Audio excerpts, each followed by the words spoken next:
આ છે એ દાળ બનાવવાની ભઠ્ઠી છે, આની અંદર આ પૂસો છે એ ધકેલવાનો હોય અંદર અને અંદર જગવવાનું હોય એટલે દાળ એ સડી જાય એમ. અને આ કૂચો છે એ શેનો છે? આ ભૂકો છે એ હાઠીઓનો છે, હાઠીઓનો લાકડાનો, હા કપાસની હાઠીઓનો ભૂકો છે. મશીનમાં કાપીને ભૂકો થાય, એ ભૂકો આમાં દળીને પછી આની અંદર ભઠ્ઠીની અંદર નાખવાનો, ભઠ્ઠીની અંદર નાખો એટલે અંદર જગે.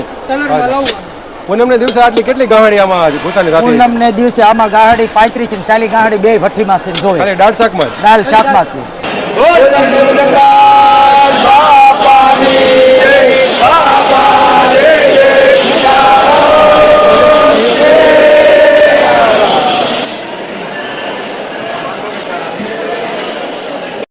આપણે અગાઉ વાત કરી એ મુજબ બગદાણાના રસોડામાં નહીવત જેટલી મશીનરી છે. અહીં રોટલી પણ કોઈ મશીનમાં બનાવવામાં નથી આવતી. અહીં સેવા આપતા લોકો જાતે જ રોટલી બનાવે છે. અહીં આવતા ભક્તોને ગરમા ગરમ રોટલી જમાડે છે અને 2 દિવસના સમય દરમિયાન 1 પણ સેકન્ડના વિરામ વગર સતત રોટલી બન્યા કરે છે. બગદાણાના રસોડામાં લાખો ભક્તો જમવા આવે કે કરોડો ભક્તો જમવા આવે, કોઈને પણ ઠંડી રોટલી આપવામાં આવતી નથી. સૌ માટે ગરમા ગરમ રોટલી પીરસવામાં આવે છે. અને સૌથી અગત્યની વાત એ છે કે અહીં સેવા કરતો યુવાન હોય કે પછી વૃદ્ધ હોય, તેનો જુસ્સો કંઈક અલગ જ હોય છે, જેના ઉદાહરણ રૂપે તમે આ દાદાને જોઈ જ શકો છો.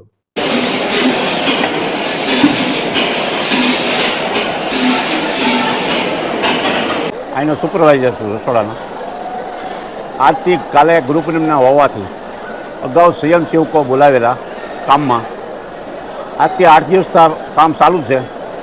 પાકો માલ કાચો માલ બધો વેરી અને ભંડારમાં ભરવો પડે, અગાઉ તૈયારી કરવી પડે.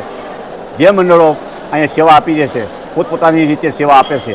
દરેક ગામડામાંથી 150 ગામના મંડળો આજે સેવામાં દરેકને બોલાવેલા, દરેકને પોતપોતાની રીતે જવાબદારી સોંપી અહીંયા રહેવાનું, દાળમાં રહેવાનું, ચાકમાં રહેવાનું. દરેક મંડળો સેવામાં મજબૂત રહી રાત દિવસ સેવા આપે છે. બહેનો ભાઈઓ 40 ટ્રક ટ્રેક્ટરો સેવામાં આવે છે.